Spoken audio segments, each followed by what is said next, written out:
In this video, I'll be testing the powerful moving average scalping strategy created by Stock Accurate. I'll be testing this 100 times using Euro USD on the 5-minute time frame to see if we can actually make some money with this. Okay, so this strategy consists of two indicators, so let's go and add them to the chart. The first indicator is going to be the market compression oscillator by Ardino F Crypto, and for this we can leave it at default. This is going to be used to find our entry signal. Once it changes from red to green, that's a new valid signal to go short. Now I do know that's opposite, but for some reason it's going to be opposite in this strategy. Red to green is going to be a short, and green to red is going to be a new long. So it might seem a bit confusing at first, but that's the way around it's meant to be. So let's go and get the second indicator. And for this we need the MA visualizer by Sat Osor. Now we're going to need to make some adjustments in the settings to this. So double click. We're going to check the show MA lines on, and we're going to change the MA1 to 40. Then go to style, because I want to make the 200 EMA more visible. So in MA5 line, we're going to change color 0 to white and make the transparency more visible. And we're also going to change color 6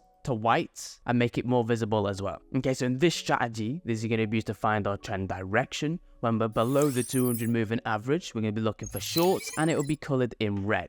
And when we're above the 200 moving average, we're going to be looking for longs, and it'll be colored in green. And it'll also print these MA crossover signals, and once it prints these, you can start looking for either longs or shorts. So once it prints this red one, we can look for shorts from this point. And once it prints this green one, we can look for longs from this point. So now I was going to break down the entry criteria.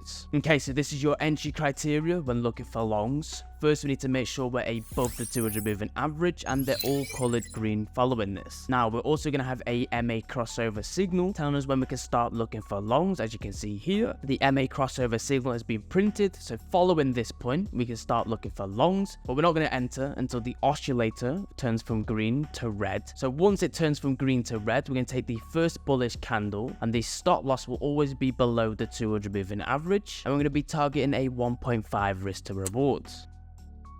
Perfect. So for your trade management, you're always just going to let it run to take profit or stop loss, which is super easy to follow. So now let's go and break down the sell criteria. Okay, so this is your entry criteria when looking for shorts. First, we need to make sure we're below the 200 moving average. Secondly, we need to make sure they're all colored reds. And third, the MA crossover will tell us when to start looking for shorts. And then we can wait for our entry signal, which is going to be the oscillator turning from red to green. But as you can see in this scenario, the oscillator is already in the green, which means we can just take the instant execution on the MA crossover signal, since we also have a bearish candle. So we can take the instant execution. The stop loss will be above the 200 moving average, and like always, we'll be targeting the 1.5 risk to reward.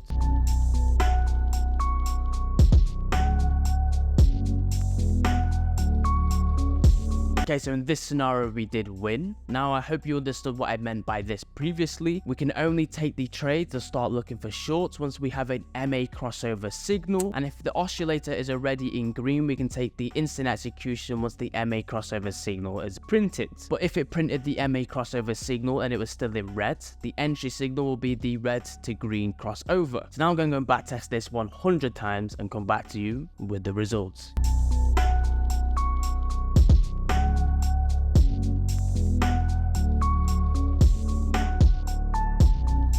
Okay, so in 4 months, I took 100 trades, 48 won and 52 lost, which resulted in a 48% win rate, a 7R max drawdown, and a 15R max gain. So we actually resulted in a positive risk to reward overall. Now 7R is quite high, so a lot of you will not be able to really manage this, but the way around to manage this is by back testing your system 200 times, forward testing it 50 times, and trading it on a small account at least 25 times, because then when you're in drawdown, you'll believe in your strategy to keep following it and play it out. But overall, we had a net profit of 22% in them 4 months. So the strategy definitely has potential if you include price action, like I always say, or go and test it on specific entries, because like always, we need to make sure we find the most optimal entry points in the market. So I hope you enjoyed this video, and like always, thank you for watching.